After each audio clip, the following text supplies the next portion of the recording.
In February 1959, 9 experienced hikers walked into the Ural Mountains and never came back alive. Their tent was found ripped open from the inside, as if something forced them to flee into freezing temperatures wearing almost nothing. Investigators later discovered the group scattered across the slope, some without shoes, some without coats, in -25-degree weather.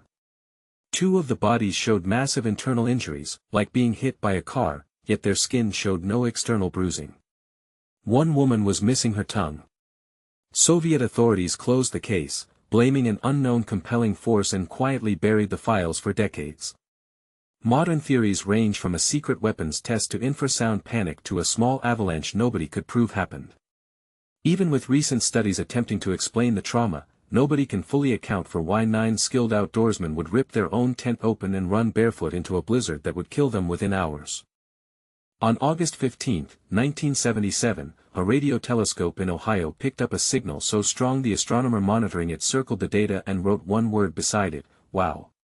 The signal lasted 72 seconds, matched the exact frequency scientists believe alien civilizations might use to communicate, and came from the direction of the constellation Sagittarius. It never repeated. Astronomers pointed telescopes at that same patch of sky for years afterward, hoping to catch it again. Nothing. No known natural phenomenon, no satellite, no earthly interference has ever explained it convincingly. Some researchers proposed a passing comet, but the chemical signatures didn't match observations taken decades later. Others suggest a brief reflection of an unknown transmission bouncing off space debris.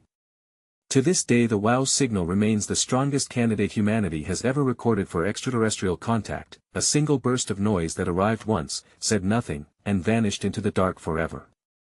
In December 1872, a ship called the Mary Celeste was found drifting in the Atlantic Ocean, completely abandoned. The sails were up, the cargo was untouched, food was still on the table, and the crew's belongings sat neatly in their quarters. But there wasn't a single person on board, not the captain, not his wife, not his 2-year-old daughter, not one sailor from the crew of 10.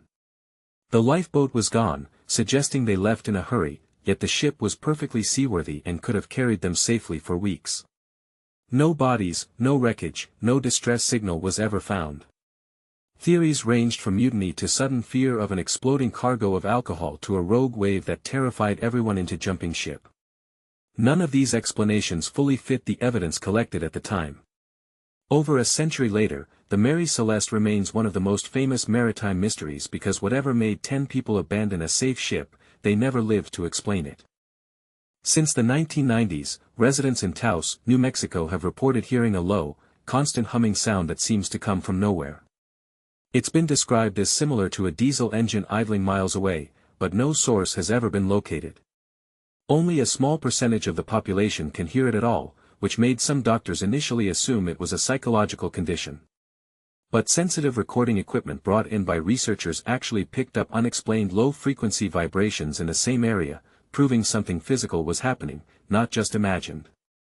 Similar hums have been reported in Bristol, England, Windsor in Canada, and several towns across the United States, always affecting a small fraction of residents while the majority hear absolutely nothing. Theories include underground industrial equipment, seismic activity, or even secret military communication systems, but no consistent source has ever been confirmed anywhere the hum occurs. For the people who hear it every single night, the mystery isn't academic, it's a constant, maddening soundtrack with no explanation and no end in sight.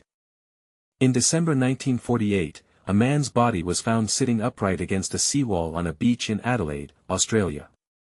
He had no identification, all the labels had been carefully cut out of his clothing, and no missing persons report matched his description anywhere in the country.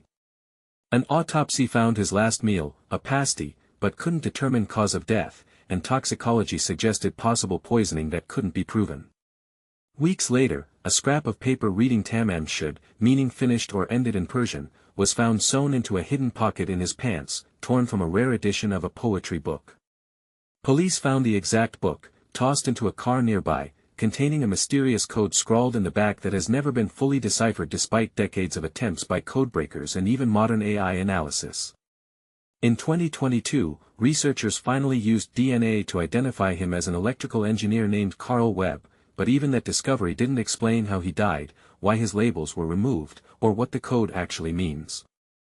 On November 24, 1971, a man calling himself Dan Cooper boarded a commercial flight from Portland to Seattle, ordered a bourbon, and quietly informed a flight attendant he had a bomb in his briefcase.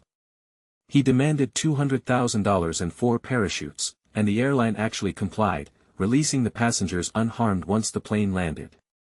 With the money and parachutes on board, Cooper ordered the plane back into the air, then somewhere over the dense forests of Washington state, he opened the rear stairs of the aircraft and jumped out into a thunderstorm, never to be seen again. Despite an enormous FBI manhunt lasting decades, no trace of Cooper's body was ever found, no parachute, nothing, except a small bundle of the ransom cash discovered years later buried on a riverbank. To this day nobody knows his real identity, whether he survived the jump, or where the rest of the money went. It remains the only unsolved case of air piracy in American aviation history.